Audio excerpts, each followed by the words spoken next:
All right, so this chapter has two topics in it, static equilibrium and elasticity. Okay, this first portion, the static equilibrium, will become a whole course for you guys in the future. Okay, if you're engineers, if you're going to be engineers, so this will become a whole course. And this, two separate topics, but in most physics courses, they're put together in this chapter. Okay. So the idea is the following. Okay, so here's an object. Let me do a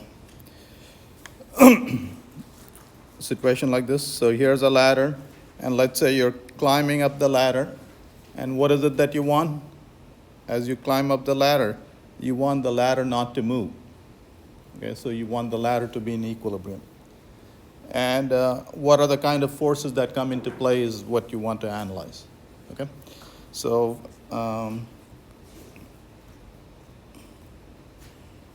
let's say you're driving on a bridge, and you don't want the bridge to move. You don't want the bridge to collapse. So you analyze what kind of forces are involved, what kind of forces come into play. Okay, so that's the sort of situation you want to look at. Here's another situation in the construction industry. As you walk back and forth, you don't want the plank to move. Okay, so so that's the kind of analysis you do in static equilibrium. Okay, so now let's get started on that then. Okay.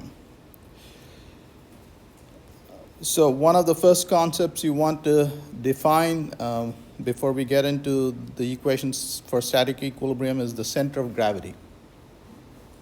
Okay, so when you have a large object like this, okay, this piece is attracted like that by gravity, this piece is attracted like that. Okay, and we're assuming a uniform gravitational field. Okay, the total force of gravity on this entire object is acting at this point, and that point is called the center of gravity.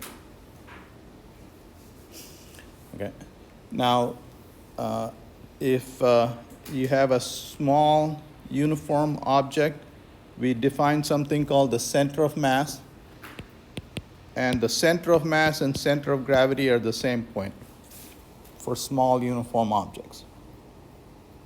Okay. The only time these 2 points will be different is if you have large enough objects where g varies. Okay. If g was constant throughout the body, then the center of mass and center of gravity would be the same. Well, can you think of an object where g would vary over the range of the object? I'm sorry? I'm sorry? Where G would vary? Yep. Like planets? I'm sorry? Planetary bodies? I'm sorry? Planetary bodies or skyscrapers? Well, so you're calculating g due to the Earth on an object on Earth. So this would vary. So for instance, if you were considering Mount Everest, okay, you have to consider a really large object for g to vary. Okay, and if g varies, then center of gravity would be below the center of mass. But again, we won't consider such object. I mean, we won't have occasion to deal with it. So center of gravity for our purposes, center of gravity and center of mass will be the same. Anyway, so here's in case you encounter situations where that doesn't work out. Okay, so here was the definition of the center of mass: m1 x1 plus m2 x2 and so on. You're adding that, taking that sum over all the pieces divided by the total mass.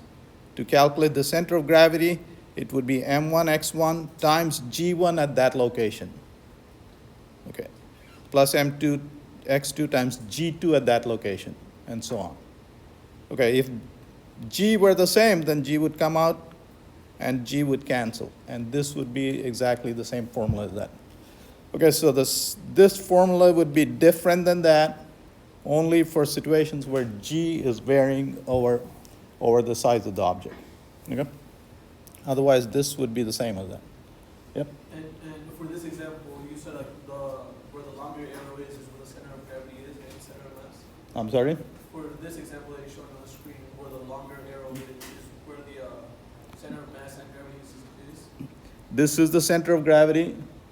And if this were large enough where G was varying over the object, so G would be stronger over here, and center of mass would be above center of gravity. All right, so again, for most of the objects we'll consider, center of gravity will be the same as the center of mass, okay? And it'll be at the geometric center.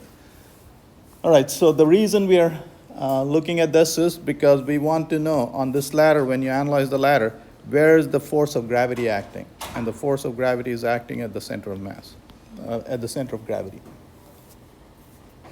Okay, and that's what this diagram shows you. So for a uniform ladder, this force of gravity acts at the geometric center. Okay? So for small, homogeneous, symmetric objects, the center of gravity, as well as its center of mass, is at its geometric center. Okay. Now, you'll see in a minute why we'll need this. Okay? So now let's get into that. Okay. Now here is just a pretty picture. Okay. Do you see anything unusual about this picture? Yeah? I'm sorry? Yeah, okay. I know it. So what is... so if you notice the top tile, and you can try this at home with Jenga pieces. You see the top tile? That's past the edge. Okay, so that's the cool thing about it. Okay? Now to make something like this, all you need is the following. Okay. For each tile, so for each tile, for the top tile, there's the center of gravity. And the center of gravity is to the left of this edge. Okay? And so as long as its center of gravity is to the left of of this edge, then this won't topple over. Okay, so what needs to happen for the top two tiles? For them not to topple over, the center of gravity of the top two tiles is right there, and you see that's on the left of that edge, and so on. So what needs to happen for these three tiles not to topple over? Okay. The center of gravity of these three tiles is there, which is no, for the three tiles it's there, and it's on the left of that edge. Okay, and so on. All right, so it'll be, if you want, try this at home, and it should be fun. Okay. Here's another pretty picture. Okay, so what this is okay, so here's this bottle that's balanced on the table, and you won't find this surprising. Okay, what needs to happen for this bottle to be balanced? What should be true? Okay, so there's the footprint of the bottle, and the center of gravity needs to be within the footprint. So if you want to make the bottle topple, now what is the footprint of the bottle? There's the footprint of the bottle. Okay. So if the center of gravity is right above the footprint, it'll balance. And soon as the center of gravity comes out of the footprint, it'll fall. And you can try doing this yourself as well. You stand as long as your center of gravity is within your footprint. If you want to fall down, what do you have to do? Yeah, your center of gravity needs to come out of your footprint. Okay? All right, so in this image, there's the footprint, and the center of gravity of this object is right above its footprint. Okay?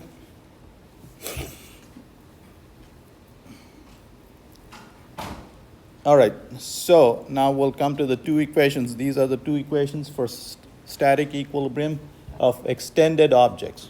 Okay, so let me motivate this first. All right, so till now, we have been treating objects as point objects. Okay, and if an object is a point object, okay, so let's say I apply a force of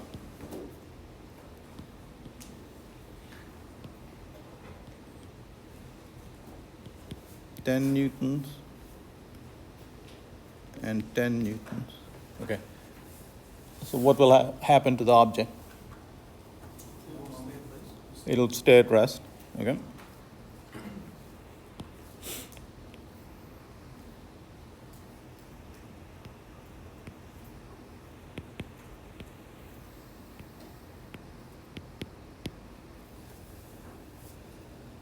What will happen to the object? All right. Okay, so the net force here was 0. The net force here was 0. Yep.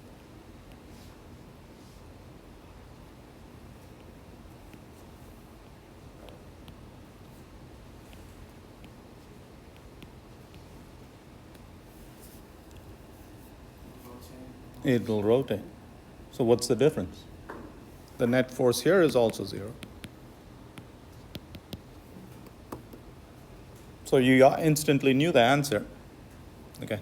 So it turns out that for extended objects, for point objects, this is the only condition you need for equilibrium, if an object is a point object.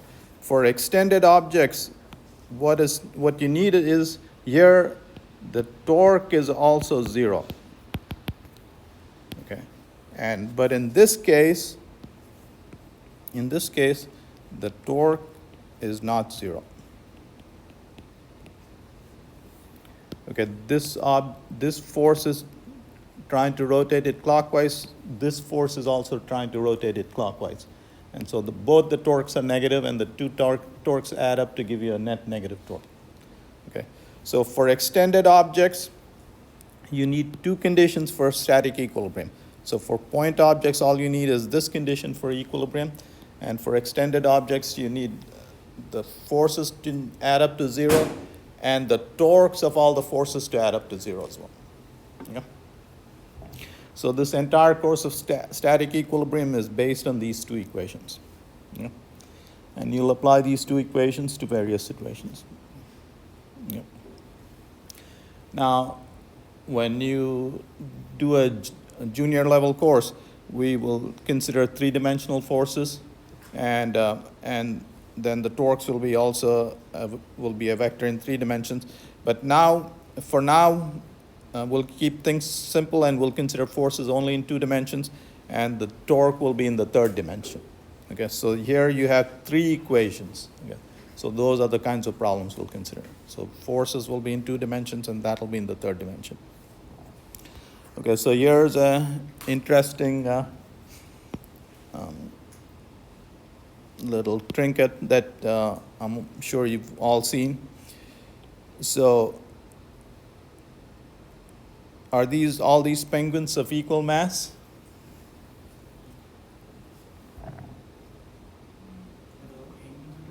Mm-hmm. They're all the same picture, so I would suppose so. All right, so let's calculate. So let's say this is x, and this is 3x. So if this is m, you will learn. So the torque is weight times the moment arm. So this has to be 3m. Okay, you'll learn. So that has to be 3 times as massive. And again, preserving the same distance, x and 3x. So now what is hanging here is 4m is hanging here. So this has to be 3 times 4. So this has to be 12m. Okay. And then again 3x, x. Okay. So this has to be 3 times that. So this has to be 36m. So it's very deceptive. But yeah. So that's the kind of so for this extended object to be in equilibrium, again, we have applied these 2 conditions. The net force should be equal to 0, and the net torque should be equal to 0. Yep. Raise your hand if you have a question or comment. Okay.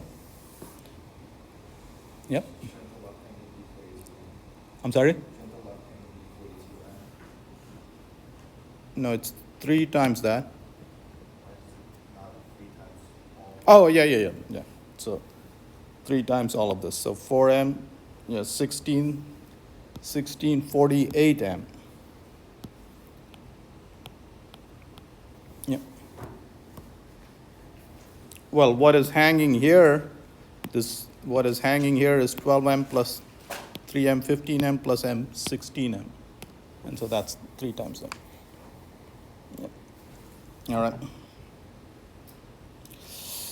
All right, so, okay, so the take-home message is, yep. So in the image shown, right, like Mm. the place where the bar is being located, it's not at the center.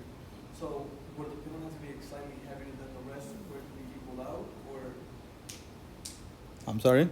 So at the image that's being shown, right, like Mhm. where the bar is hanging from is not at the center. Right. So would the pin have to technically weigh more than the rest of the other, like than the other side, for it to balance out because it's not at the center? Yeah, so for this guy, for this to balance, what the condition is 3m times x should equal m times 3x. And you've done this when you've sat on a seesaw. If you have a child sitting here and you want to balance the child, you have to sit closer to the fulcrum. Yeah. All right, so again, the conditions are for extended objects, conditions for equilibrium are the net force acting on an object should be 0, and the torques of these forces should add up to 0. Yep. All right, so again, like I said, we will consider forces in 2 dimensions. Again, so the x component of the forces should add up to 0, and the y component should add up to 0. And when the forces acting are in the xy plane, the torques of these forces are along the z-axis. Okay? So the net torque along the z-axis should be 0. Yep. So that's the condition we'll consider. When, like I said again, when you do your statics course, these will be in general 3-dimensional forces, and so this will be a 3-vector as well.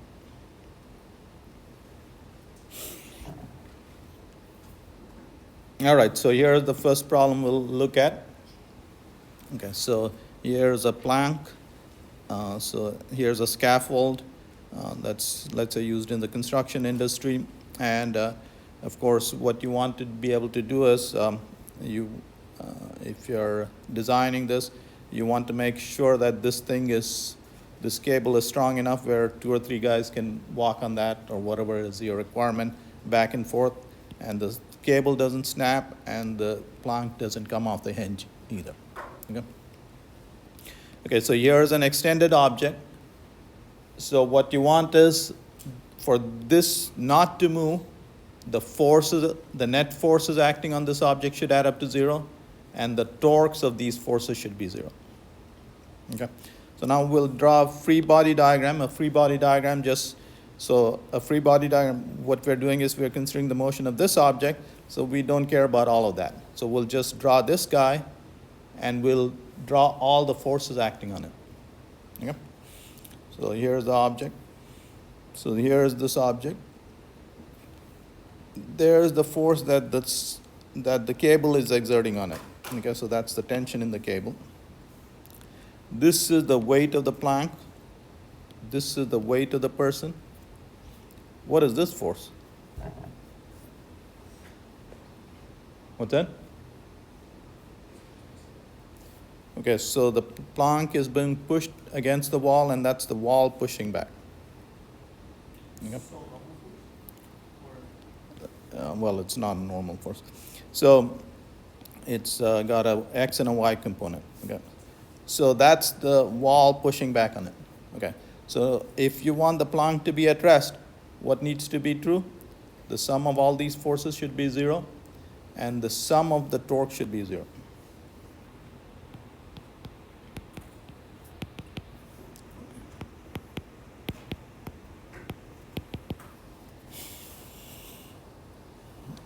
All right, so now here's an important fact. Okay? So when you calculate the torque, so I'll calculate the torque So in this diagram, what we've done is we've just taken this force and written its x and y component, taken this force, it's written its x and y components, and so on. Okay, now let me calculate the torque of this guy. Okay, so let's say I calculate the torque about this point. Okay. This distance is x. Okay, or we'll say x1. The torque of this force is 0 because it's the moment arm for this guy is 0. It's going through the axis of rotation. But the torque of this force is that force times this distance. So that's t sine 53 times x1. And since this is a counterclockwise rotation, that's a positive. Okay. For this force, we'll call this distance y1. So it's, and this force is rotating this object about that point in a clockwise direction, so that's a negative torque, minus 200 times y1, and so on. Did you guys understand that? All right, so when I'm calculating the torque, it seems like the torque depends on the choice of the point about which you're calculating the torque. So which point do you want me to calculate the torque about? So it turns out that when the net torque is 0, so here's a very important point, when the net torque of all the forces acting on the object is 0, it doesn't matter which point you calculate the torque about. It'll always be 0. Okay? So, now that you understand that, then you are going to be wise about your choice of the point you're going to calculate the torque. So if you want to eliminate this force, calculate the torque about that point. If you want to eliminate this force, calculate the torque about that point, and so on. Okay? So the take-home message is the following. If the sum of the torques acting on the object is 0, then you can calculate the torque about any point. Okay? How do you know that the net torque acting on the object is 0? Well, if it doesn't have angular acceleration, that means it's the net torque on it must be 0. Okay? All right, so again, you will be analyzing objects like this. Okay? If you don't want this moving, so what you need is two conditions. Since this is an extended object, the sum of all the forces acting on the object should be 0, and the sum of the torques of these forces must be 0. Okay? And again, like I said, I can't emphasize this enough. These two equations will become an entire course. An entire course will be based just on these two equations. Yep.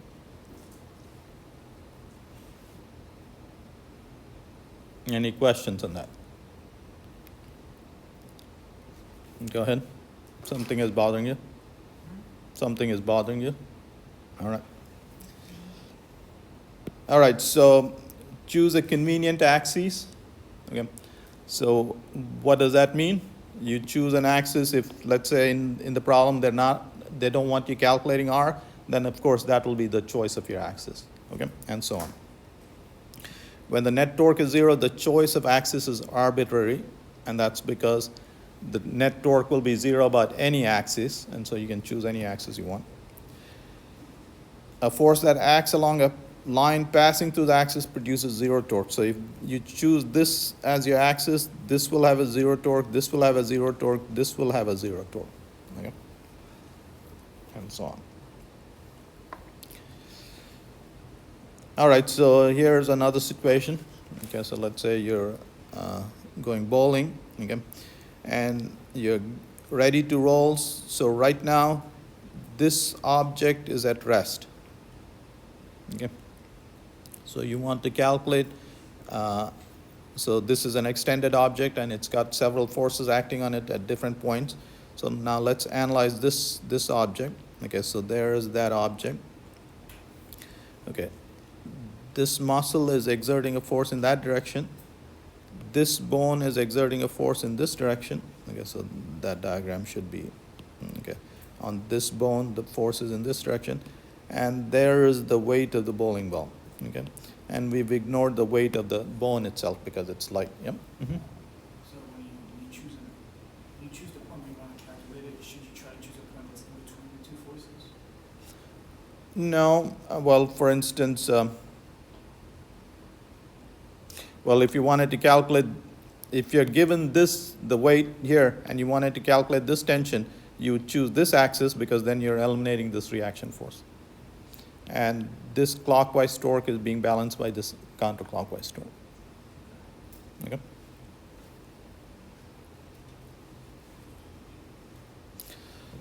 So you'll always see these leaning ladder problems. Okay?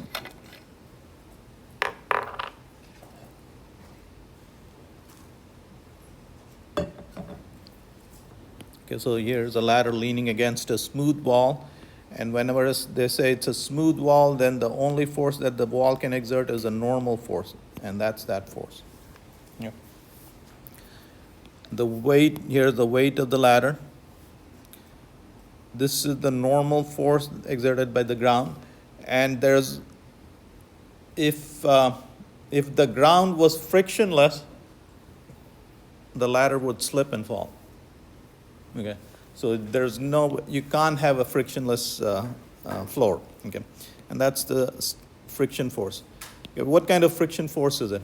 Is it kinetic friction force or static friction force? You better hope it's static friction force, right? If it's a kinetic friction force and you're on the ladder, that ladder is slipping from underneath you. Okay? All right, so to make sure that it doesn't slip, you want this static friction force to be large, and that's where you put the rubber boot on the ladder. Okay. Anyway, so here's the ladder, and let's say if you're on the ladder, we would add that force as well, your weight as well. Okay. And if that's you, what is it that you're hoping? That the sum of all these forces add up to 0? And the torques of all these forces add up to 0. Okay?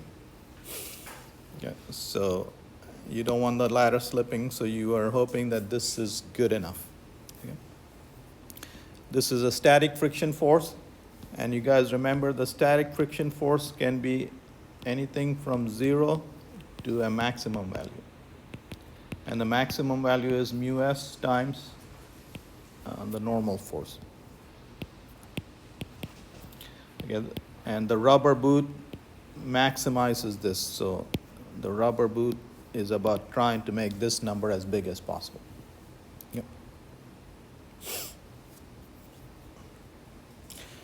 All right, so that's it for the static equilibrium part. Okay. So again, what is that? The first half of the chapter about? What you're trying to do is you're trying to keep extended objects you want to study extended objects in equilibrium.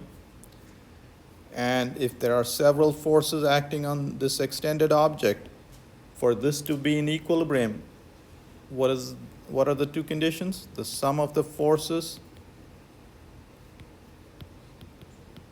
Need to equal to 0, as does the torque. That's right. Torque of what? The torque of these forces should be 0. Okay?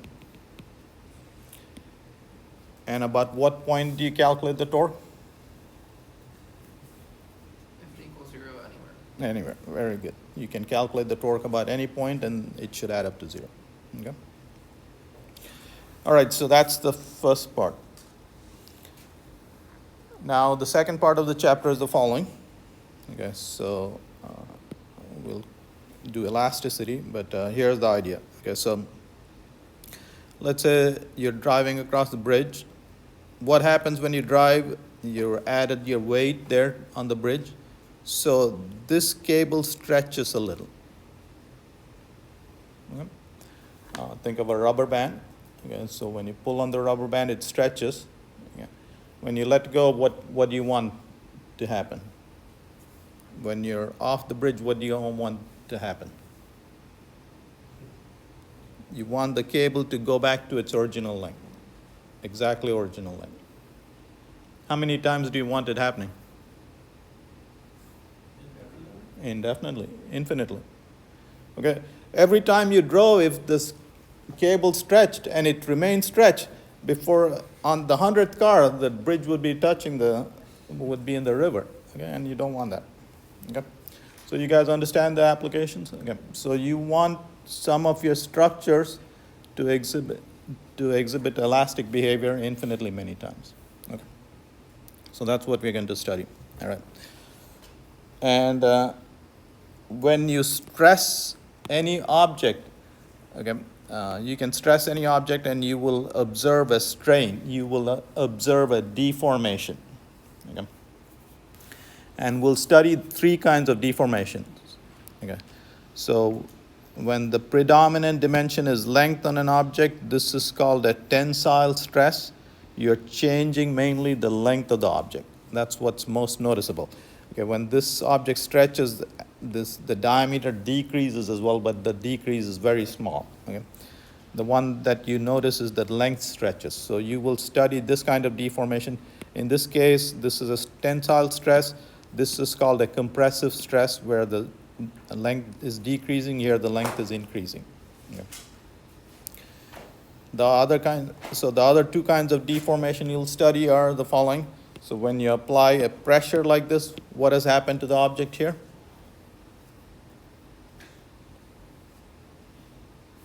The volume has decreased. Okay, so you have to apply a pressure, equal pressure in all directions for the volume to decrease. Okay, so you will study bulk stresses like this. And the third kind of stresses that you'll study is the following.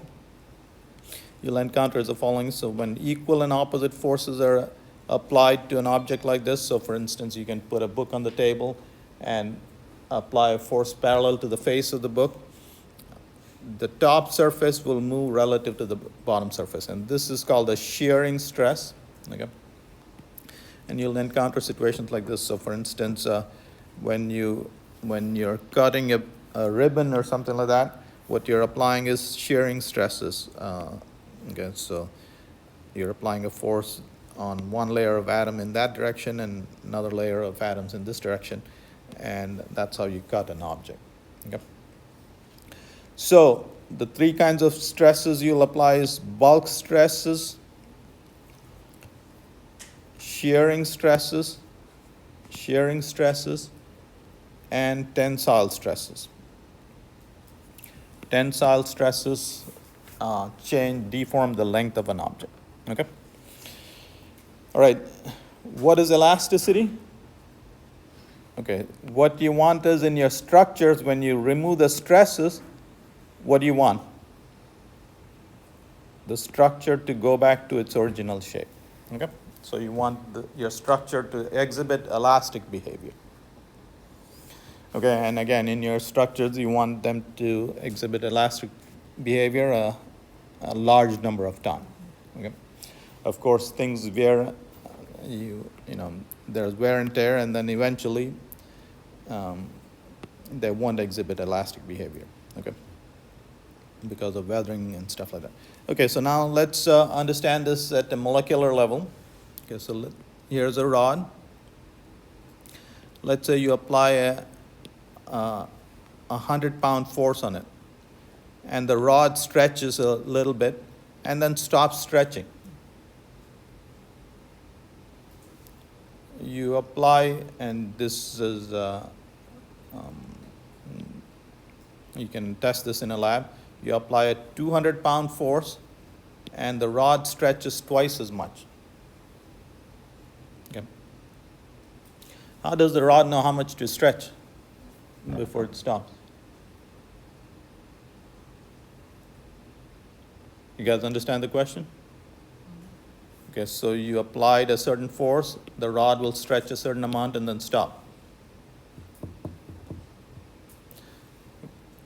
So here's what's happening. Okay, so let's say here's a very simplistic model of the solid. These are the atoms of the solid. Okay. And the forces between the atoms can be modeled by springs. Okay, so let's say you pulled on the rod. Okay, so you pulled on the rod like that. So what happens is each spring stretches. So let's say you applied a 100-pound force. Each spring stretches, and so each atom is being pulled like that. Okay? And remember, this force depends on how much this spring stretches. Okay? So what you want is when you apply a 100-pound force, all these forces to add up to 100 pounds. Okay? And then the rod will come to rest. Okay? So that's what determines the stretch. Okay? And that's what determines the stretch, the change in length, the deformation of the rod. Okay? So when the internal forces balance the external forces, this will stop stretching. Okay? So again, this load is borne by the stretching of these cables, and when the load is removed, the cables go back to their original shape. Okay? And you want that to happen in indefinite number of times. Okay? Now, if you become civil engineers, here's a thing you want to understand. Okay, this is a tensile stress. When the length of the object increases, that's a tensile stress. And when you apply a stress where you're trying to decrease the length of the object, that's called a compressive stress. Now, let's say this is a concrete block. Okay. Let's say I apply a 100-pound force like that. I grab hold of this pillar and apply 100 pounds on each direction. And I apply 100 pounds in each direction like this. Which way do you think I can break it more easily? Say that again? I'm sorry? Say that again? Okay, so let's say these are concrete pillars. And let's say I apply a large force like that, a tensile force, and the same force in a compressive fashion. Which situation do you think will break the pillar first? Compression. I'm sorry? Tensile. Tensile. Okay, so most materials are stronger under compression. Okay, so that's what you want to remember. So for instance, you'll see for concrete compressive strength is 20 megapascals. It's 10 times stronger than tensile stress. Okay, so whenever you have to put large forces, what you want them to be is compressive forces. So in this bridge, that's what we mentioned this before, but okay, these small cables are bearing tensile stresses. Okay, so the cables are being stretched. So the force is in this direction, that direction. Okay, so each cable is being stretched, but these are small forces, and this cable is being stretched, and that ultimately that force is being transferred to the pillars, which is a compressive force. So since this is a large force, the largest forces are compressive, the smaller forces are tensile forces. Okay, so that's what goes into the design of such structures. Yeah. All right, so most objects are stronger under compression. Okay, the steel. Okay, so your bone is also stronger under compression than tensile stresses. Okay, so for an object like this, so now that you've learned that, so the bottom of the bar will experience compressive stresses, and the top of the bar will experience tensile stresses. So if this were to crack, it'll crack at the top. And that's what happens if you try and break a stick as well. You take a stick, and you guys have done this, you break it like that. So it's the top where the crack appears first. Okay? Because that's where that portion experiences the tensile stress. Okay. All right, so in this business, we will define these two terms, stress and strain. Stress is the deforming, it's proportional to the deforming force, and the strain is related to the deformation. Okay? So strain is a measure of the degree of deformation. Stress is equal to the external force acting on the object per unit area. Okay. The elastic modulus is, so there are three elastic moduli. Young's modulus, where the deformation is along the length. Bulk modulus, when the volume changes. And shear modulus, when two parallel surfaces move parallel to each other. Okay, so there are three elastic moduli, and that's all elastic moduli are stress versus strain. You will learn the larger this number, so when is this large number larger? For a given stress, the strain is small, meaning the deformation is small. So if the elastic modulus is large, that means it's harder to deform that material. Okay. So we have three elastic moduli. Young's modulus, where the length is the predominant dimension and that's changing. Shear modulus, when parallel faces move parallel to each other. And bulk modulus, when you have volume changes. Okay. So Young's modulus, again, when the predominant dimension that's changing is the length, so you're applying a tensile stress here. So stress is force that you're applying divided by the area of cross section. Okay. So this is stress. And we call it tensile stress because now you're telling what kind of stress you're applying. You're changing the length of the object. Okay. So force per unit area is what is relevant. And the strain is the change in length divided by the original length. So change in length per unit length. That's the strain. Okay. So this ratio is called the Young's modulus, denoted by Y. Okay. The dimensions are, this is dimensionless, the denominator is dimensionless, and this is Newton per meter square. Newton per meter square. All right. Now, so that's the unit for Young's modulus. In a different setting, this is the unit for pressure, and that's called pascals. But in elasticity, we don't call it pascals. Okay. All right. So if you become a material scientist, you would be interested in curves like this. Okay. What this is saying is you applied this much stress, so you think of a steel wire or something like that. Okay. And this is the force you're applying, a tensile force to the steel wire. Okay, you applied this much for stress, and the strain on the steel wire is that much. Okay, and this is the elastic region. What that means is if you remove the stress, the wire will go back to its original shape. If you apply a stress greater than that, the wire deforms permanently. It won't go back to its original shape.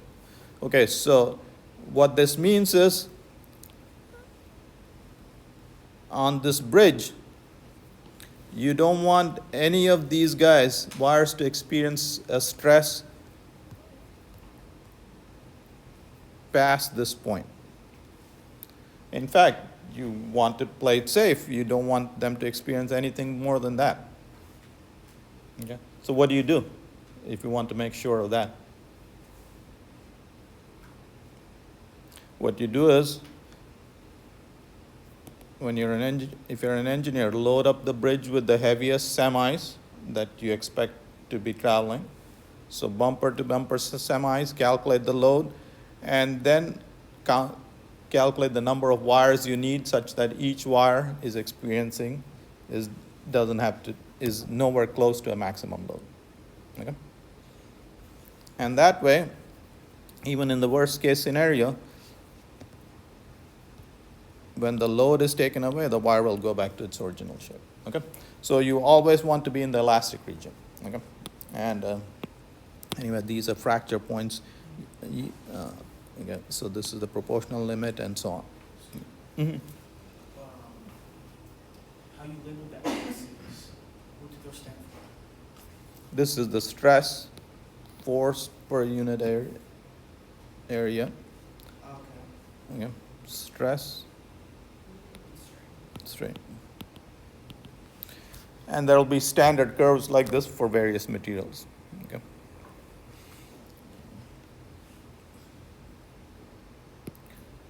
Okay, now we'll apply shearing forces. So here are shearing forces.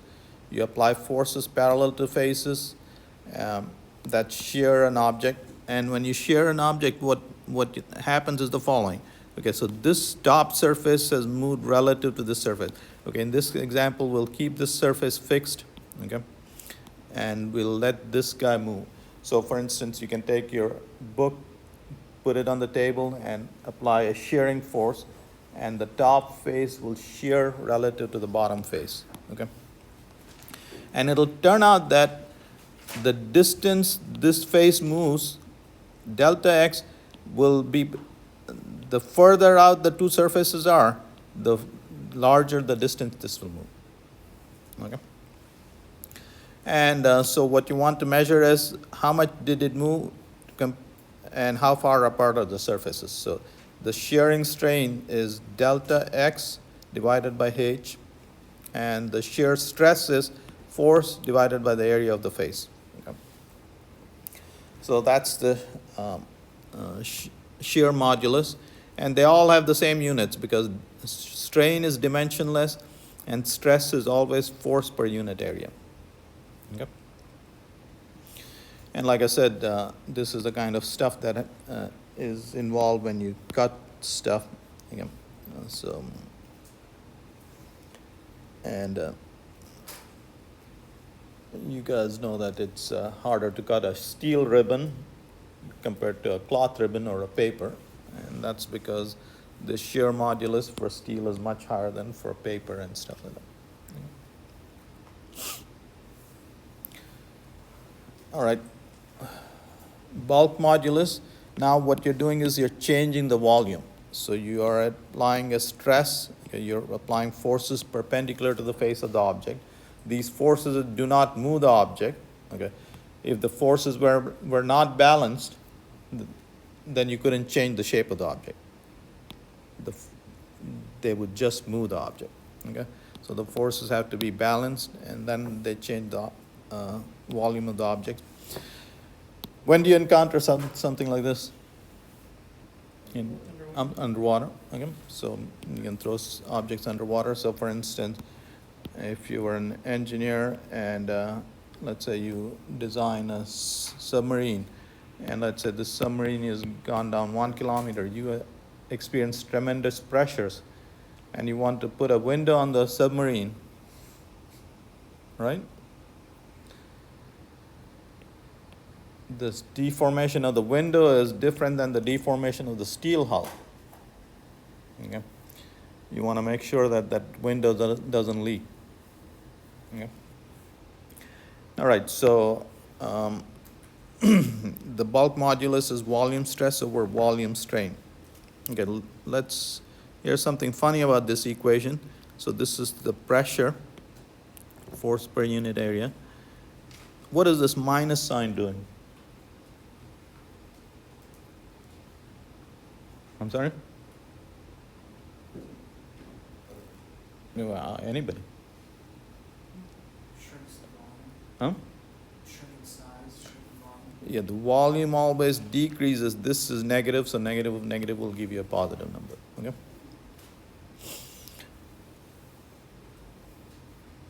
Is there any situations where you encounter volume increase? When you add heat, Hmm? when you add heat, so it expands. So in space, for instance, inside you'll have a positive pressure, and there you would experience volume increase. Okay. All right, so these elastic moduli are important numbers. So you get for all these materials, you have these standard tables: Young's modulus, bulk modulus, and shear modulus. Okay, and we'll use these numbers in solving problems. So we'll get to that. Okay. So now that you've learned this stuff, okay, so going back,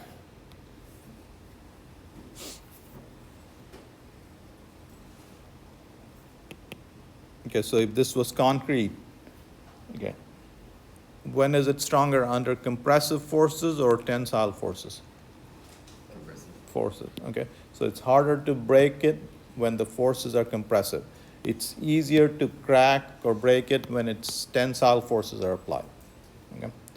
So now that we've learned this, we're going to use this knowledge in the construction industry. So here's what we'll do. So let's say here's a bridge. Millions of cars have driven by, and each time a car drives by, it sags a little. And so what you learn over time is, because the lower surface is experiencing tensile stress, it develops cracks. So how do you fix that? So here's what the construction industry does. Okay, so you can do a reinforcing rod and it would still crack there. So that's the first level of improvement. Here's the next level of improvement. What they do is, so these rods are under tension. Okay, so you clamp these rods and stretch them out, and then pour concrete on top. Once the concrete sets, you let go of the tension on the rod. What will happen? The rods will compress. And so the span is under permanent compression. Okay? And now when a car goes by, when the bottom stretches, it's only going back to its original shape. Okay? So this bridge will last a lot longer than this bridge, which lasts longer than this bridge. Okay? All right, so that's the kind of stuff you can do when you learn the stuff. Now, I don't know if they do this nowadays, but back in the day. So if you're building a structure like this, what you do is you build a plastic model, put a weight on top of it, and then you put this model between two polarizers. Okay? And points that have, so what these guys do is, so you put them between two crossed polarizers. So here's the model, here's the polarizer. So cross polarizers, there's no light going across. Okay, so when the polarizers are crossed. And then you put this model in between, put a weight on the model. Okay, and the greater the stress, the greater the rotation of the polarization. Okay, and now light goes through. Okay, so you can measure the stress on joints by the optical activity the joint displays or demonstrates. Okay, and so if this joint is experiencing more stress, what do? You slap more cement on it. Okay, so here's a way to analyze an object in practice. Okay, but I don't know. I don't think they do this anymore. But all right. That covers the lecture portion.